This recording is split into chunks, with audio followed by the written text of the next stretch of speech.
Mbak Tim akan bercerita bagaimana masyarakat desa yang sebagian besar petani tembakau itu harus bertahan dan berdaya, kira-kira begitulah. Karena mayoritas petani itu memang di desa, tidak ada petani tembakau itu di kota. Kalau di kota itu gradernya ya. Gradernya. Kaoknya, tembakau lebih kan kaoknya. Ya nyuwun saya jadi mafia, kalau mafia tembakau banyak yang di kota. Monggo Mbak Tim. Terima kasih. Jadi langsung aja, Pak Baik yang depan. Begini, saya melihat ada 3 hal, ada 3 level ya. Nanti kami masuk ke sini. Yang pertama bicara soal pertanian. Yang kedua bicara soal tata niaga. Belum ngomong soal industri. Yang ketiga baru ngomong soal industri. Jadi 3 hal ini harus dipahami. Nanti di sektor kelembagaan negaranya itu ada melibatkan beberapa kelembagaan dan kementerian. Kementerian Perindustrian dan Perdagangan, Kementerian Pertanian, kemudian ada Kementerian Kesehatan yang terakhir ya. Sebetulnya kalau ngomong PP 109 tadi, yang dimaksud bukan petaninya, juga bukan tembakonya, tapi zat aditifnya. Zat aditif apakah itu nikotin? Belum. Rangka besar. Tapi kemudian nikotin dimasukkan pada zat aditif. Tapi apakah memang tembakau dalam arti beda ketika nikotin sudah menjadi cair, ya. Ini akan berbeda. Sedangkan kita masih mengenal tembakau itu paling rokok, ya. Maka ini nanti berkaitan dengan peraturan pemerintah soal IHT, industri hasil tembakau. Ini berkaitan dengan tata niaga dengan pabrik. Maka kalau petaninya sampai hari ini pemerintah tidak ngatur, ya. Kementerian Pertanian tidak ngatur. Kementerian Pertanian itu hanya ngatur, salah satunya adalah tata niaga impor. Permentan nomor 23 2018. Belum dieksekusi. Ya.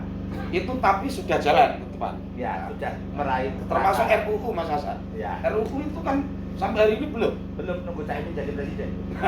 Ya, seperti itu. Karena apa? Perubahan 109 sampai hari ini masih ditunda 2018. Maka tadi yang disampaikan Gus Maman, bagaimana ada kekuatan di level komunitas, itu yang terpenting. Saya kebetulan orang yang mengidap kanker, bukan kantong kering maksudnya. Tapi saya punya kelenjar getah bening ya. Ini di atas. Saya operasi sudah 7 kali, kemo 6 kali. Dan saya tetap merokok. Dan di depan dokter saya tetap merokok. Saya operasi terakhir mau kemo 1 jam sebelum ini udah boleh ngerokok, saya tetap ngerokok. Udah kok ngerokok? Sehat apa? Saya lalu gitu.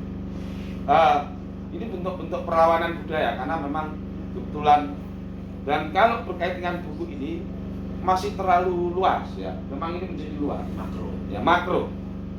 Nanti level-level yang merugikan Ya. baik di bidang petani itu adalah level-level di bidang teknis.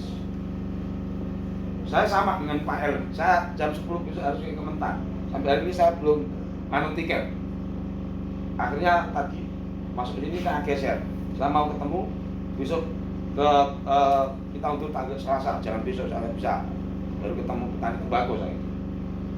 Nah, Pak, sebetulnya kalau ngomong pertanian tadi sampaikan Mas Bambang, jangankan tembakau. Pertanian yang lain, petani kita itu pasti terkalahkan. Contoh, saya kemarin bilang dengan beberapa kiai, sama yang NU dan kader muda NU. Saya tanya begini, kalau ngomong jual beli, bai'un, al bai'u, jual beli, itu prinsipnya apa? Antarodi. Satu. Kalau kemudian pemerintah menetapkan harga padi, HPP, hasil GKP, gabah kering panen, HPP petani kita itu ditentukan oleh pemerintah berapa? 3.700. Yang menentukan pemerintah, apakah petani itu diajak berbicara? Enggak. Berarti kan tidak ada nilai apa? Antarodi ya. Ridho petani ya. Berarti hukum beras yang di Bulog itu bagaimana kemudian? Sudah. Halal atau haram? Surat itu lagi. Ya kalau ngomong fikih, kalau tidak antara yang berarti haram. Ainunnya. Saya kritik ke teman-teman pesantren dan termasuk nanti PKB, ini kan tadi PKB semua. Iya, benar. Iya lah. Ya, Saya kritik ini sebagai basis cara berpikir dulu. Oke. Ya. Bagi ketika mau menentukan setiap regulasi, maka libatkanlah orang yang berkaitan sama Ya. saya. Sama yang dipesankan Mas Eno. Mas Eno itu masih nuntut bagaimana penetapan RUU harus melibatkan petani tembakau. Walaupun saya bukan anggota tapi saya sering komunikasi. Salah satunya apa? Bagaimana nanti ini karena Gus Maman nanti ini juga caleg, gitu kan? Iya. Kemudian teman-teman nanti juga caleg. Bahwa kita berpolitik itu juga berbasis prinsip. Kalau kita sebagai orang NU maka kita kuning.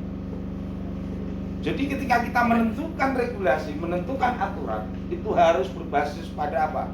Tradisi kita, yaitu hitam kuning berarti. Ini ngomong kesejahteraan, berarti sebetulnya sudah luas. Walaupun di buku ini menyebut soal Indonesia masuk pada kategori negara welfare state, negara kesejahteraan. Tapi aturan teknisnya selalu tidak ngomong soal welfare state, keterlibatan masyarakat untuk mengangkat kesejahteraan bersama. Ini ngomong soal buku. Maka kalau soal petani tembakau, yang bermasalah sebetulnya bukan di petani tembakonya, tetapi petani tembakau mendapat dampak dari peraturan soal industri hasil tembakau. Ya, kalau tadi disampaikan Mas Bambang, Jerman atau Eropa yang tidak punya tembakau tetapi dia punya industri nikotin. Indonesia kita itu termasuk perokok terbesar. Ya. Ketiga perokok, tapi produsen rokok per liternya ini kita kalah dengan Korea. Korea. Jadi jangan salah, sebenarnya industri kita itu juga sangat terancam. Tetapi industri tidak pernah merangkul petani menjadi mitra strategis. Bagaimana kemudian membangun industri yang berbasis komunitas. Mungkin Pak Sidik sudah membangun itu dengan produksi sendiri. Dan kemarin ada satu proyek di Temanggung yang sudah dapat izin ya. Saya nggak tahu mereknya, lupa saya. BLC apa itu? BLC Cerutu. Oh, bukan Cerutu, rokok. Cukai. Bukan tidak pakai herbal juga. Sudah muncul baru itu. Itu yang terakhir izin keluar. Ya. Saya lupa mereknya lu. Impul. Kimpul Mas. Kimpul. Ya, ini kalau kemudian dibangun begitu, sebetulnya komunitas petani membangun industri sendiri, industri hasil tembakau. Ini menarik dan kita belum ngomong soal produk turunan. Maka kita tidak bisa menunggu sebetulnya di kelompok level grassroots-nya, bawahnya. Maka kelompok-kelompok kelas menengah yang awal regulasinya nanti harus juga menguntungkan itu. Jadi itu ada Mas Bapak yang kemudian juga pengurus DPP taruhlah. Ya, ada ruang-ruang kosong yang memang tidak terisi hari, termasuk desa. Sebetulnya kemudian dana desa juga bisa dimanfaatkan ke sana. Tapi lagi-lagi nih contoh real soal pemerintahan kita. Kemarin Temanggung itu ketika pameran TTG, ya, teknologi tepat guna di Makassar, mesin roasting pemenangnya itu Temanggung. Ya. Tapi tiba-tiba pemerintah ngasih bantuan kepada petani kopi di Temanggung. Ya. Produknya mana Mas? Bandung. Satu sebenarnya produknya Turki sama punya Jerman. Ya. Kenapa tidak ambil sendiri produknya orang Temanggung yang menang teknologi tepat guna di nasional? Karena saya ini ikut ngawal karena dampingi kali produk teknologi tepat guna. Nah, kenapa kemudian? Itu dari Kementerian Pertanian. Karena satu Mas Bapak, kita tidak bisa nyalain ekspor. Ini Cina ekspor. Tapi kalau penggawa pemerintahnya sendiri ngasih bantuannya lewat produk-produk mesin luar, kan juga ekspor. Ya. Sedangkan rakyat kita sudah mampu membuat teknologi. Di kantor dinas Temanggung itu Mas Hasan. Ya. Itu kan bisa bikin roasting sampai 20 kilo itu yang digunakan kemarin. Ya. Nah, ini praktek-praktek kecil. Harganya lebih murah. Ya. mungkin karena harganya lebih murah itu. Ya, fee-nya kurang, Pak. Jadi Mas Bambang sudah menjawab. Jadi saya ingin menjawab bahwa politisi kita, pemerintah kita, itu sebetulnya juga belum memihak ke petani dan ke rakyat. Ini saya langsung biar bebas ya. Ya ini saya tidak ngomong PKB, semua partai. Kalau ngomong boleh ya bajingan kafe emang. Jangan. Ya maksudnya begitu. Saya pengen bagaimana gitu ya. Dari komunitas ini mencoba membangun sesuatu yang lebih baik. Itu realitas kita hadapi. Ya, tadi ngomong soal padi, ngomong lagi soal Jawa Tengah nih. Buah tropis. Kemarin saya muter di beberapa tempat soal sertifikasi. Sertifikasi semua produk untuk ekspor itu butuh sertifikasi. Ini sudah mulai didengungkan soal SMI, petani tembakau dan industri tembakau. Tidak bayar, lebih bayar lagi. Belum kampanye GTS. Apa GTS? Green Tobacco Sickness. Ini nanti yang kena ke petani, karena itu regulasinya lewat Dinas Kesehatan, Kementerian Kesehatan. Petani tidak boleh memetik sendiri, karena nanti akan ada penyakit dari nikotin yang dihasilkan daun, namanya GTS. Green Tobacco Sickness. Ini akan jadi peraturan nanti. Dan 2018, mulai 2018 itu sudah dikampanyekan. Nanti kalau sampean panen tembakau pun itu harus dengan alat tertentu. Siapa yang diuntungkan?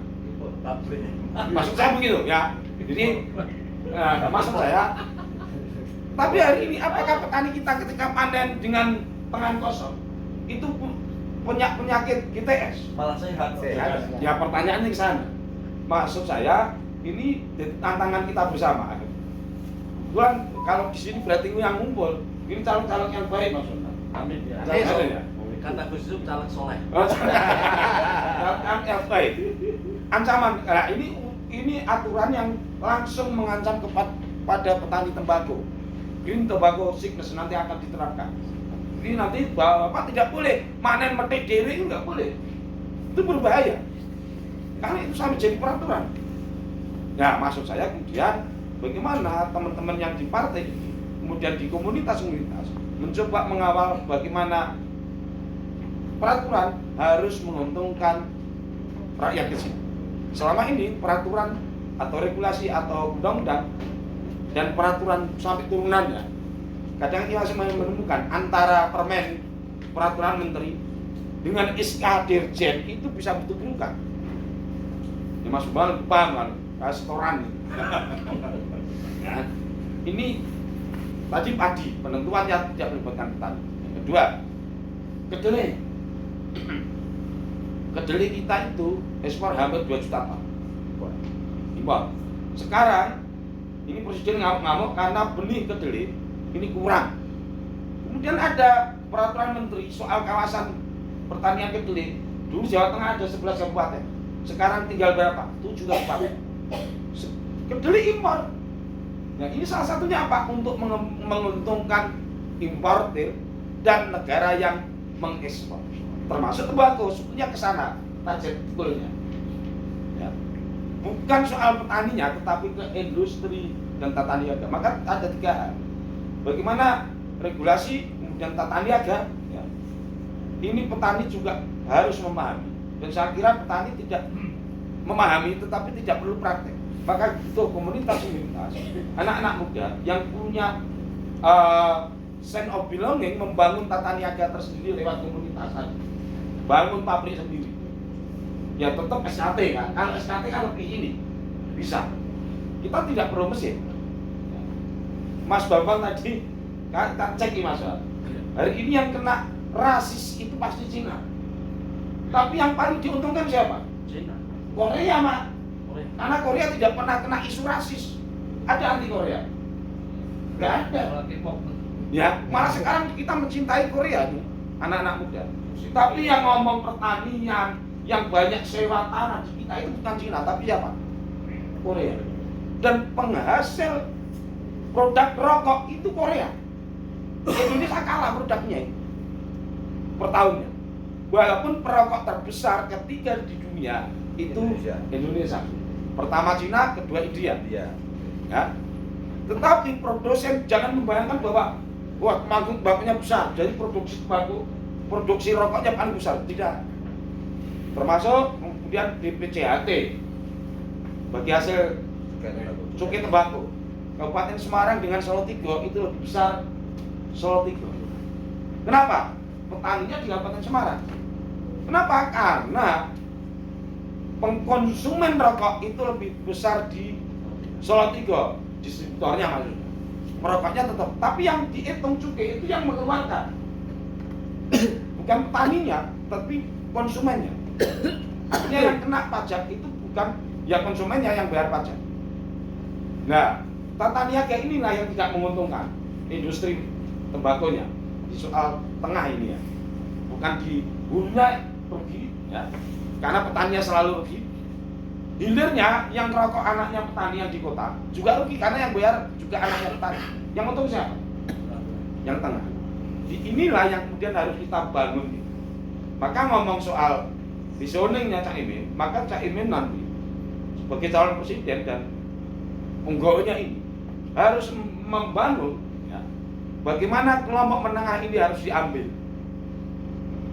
terutama oleh anak-anak muda NU secara umum, khususnya PKB harus membangun kelas menengah ini, mengambil wilayah ini, bukan kelas menengah yang kemudian gaduh terhadap program pemerintah, tetapi bagaimana mengawal outcome-nya tadi. Ya mungkin aspirasi banyak, tetapi itu output nih. Tapi output menjadi outcome ini jarang terjadi. Yang buat proyek rampung selesai, kelanjutannya tidak ada. Sampai ngomong soal petani, spesifik petani tembakau. Maka kalau selamatkan industri tembakau, sebetulnya tidak menyelamatkan petani Pak, tapi menyelamatkan apa? Pabrikan rokok. Tapi ketika saya ketemu Herianto, ya loh, rokok itu tak balik gak apa-apa, gak rugian. Karena saya sudah tidak mendapatkan apapun dari pabrik rokoknya. Dia fair begitu. Siapa yang mendapat? Ya banyak mafia tadi. Ya ternyata kenapa pemerintah menyuplai itu? Ya karena tadi ada ketergantungan orang bekerja. Berapa karyawan buruh pabrik rokok yang harus kehilangan ketika Jarum menutup pabriknya. Ya ini yang harus kita antisipasi. Ya. Yang ketiga, yang terakhir ini. Tadi ngomong soal kedelai juga, jangan tembakau, produk-produk pertanian kita itu tidak terkawal dengan baik. Tropis, Jawa Tengah spesifik. Kemarin saya ketemuan orang yang sangat mencintai Mas Ganjar ke rumah, tak tanya, siapa? Kamu keliru, wah mau kakang Mulanan kayak. Saya dengan Jawa Barat, perbandingan dinas ya. Ketika kita melakukan ekspor tropis, saya sama teman-teman Komsos, kita punya PT namanya Nusantara Global Fresh. Ini khusus untuk buah-buah tropis. Ada manggis, ada jeruk purut, mangga, rambutan, belum, salak pondok. Salak hanya di Turi. Packing house-nya juga di Turi. Ini anak-anak muda semua. Yang umuran di bawah semua alumni Cirban, alumni Monash University, alumni Singapura. Ya. Itu di Jawa Tengah kesulitannya satu. Dinas pertaniannya itu mau mengeluarkan sertifikasi ya, ketelusuran lahan atau GAP itu harus monokultur. Mana ada warga kita bikin perkebunan manggis, kan tidak ada. Di Jawa Barat dinas pertaniannya sudah tidak pakai monokultur. Aku ngomong ngurus Jawa Tengah sih, rasa ngomong presiden, jangan gitu. Contoh ini contoh kecil soal teknis ya, soal teknis. Karena kita tidak bisa lihat di media sosial, tapi praktek teknis aturan-aturan di teknis ini yang kadang-kadang langsung terkena. Nah semua sekarang harus pakai sertifikasi. Sertifikasi ketulusan lahan itu artinya apa? Salah satunya kita sedang di-ban di Cina Pak Sobat untuk manggisnya. Gara-gara di Bali ditemukan apa? Kandungan manggisnya itu kandungan timbulnya terlalu tinggi. Akhirnya di-ban di sini. Nah, konsumen terbesar itu Cina. Ya manggis. Dan manggis kita itu tidak terpelihara. Dan pemerintah belum punya perhatian ke sana. Ya, petani kita, leluhur kita itu membangun pertanian kita sangat bagus sebetulnya. Tidak pernah ngomong monokultur. Tidak ngomong soal OVOM. One village, one product. Satu desa, satu produk, nggak ada itu. Pasti ada jengkol, ada apa lagi?